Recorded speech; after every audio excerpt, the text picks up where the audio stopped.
Tā, nu labdien! Un te būs ļoti tāda mana īsa recenzija par Sarmītas, Kolātas un Elīnas Kursītes grāmatu. Rosols, protams, nu viņi tur aizmālēja vienkārši ar zvaigznīti. Nu par ko ir principā grāmata, ja?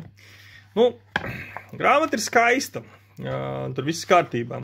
Labi, ka arī grāmatas sākumā Elīna arī uzraksta, ka raksta Rosolu pareizi. Principā nesaprotams koncepts, kāpēc jātaisa grāmata par kaut kādiem salātiem, kur liek iekšā bēkas, tur stirnas gaļu, siļķi pat un nu, pat nēģus, it kā atsaucoties uz oriģinālo kaut kādu recepti, ja?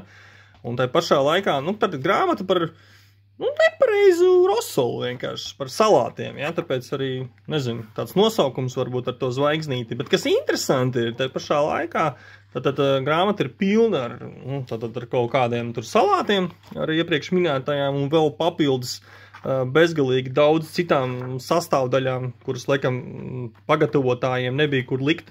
Bet tai pašā laikā autori, bet gan jāatzīst, ka bez nosaukuma, jo turpat ir grūti atrast, tad 134. lapas puse, bet tā lapas puse arī, te īsti nevar redzēt tās lapas puses, tātad, kur viņš jums ir. Tātad te ir 111. Viņi pat nevar atrast tā, ja es jums pasaku, piemēram, 134. Jūs redzat augšā lapu stūros nemaz tā nosaukuma nav. Jā, bet, nu, teiksim tā, izskatās tas atvērums, tad speciāli ir nomaskēts, jā, kur atrodas normālā rosola recepte. Un te viņš arī ir.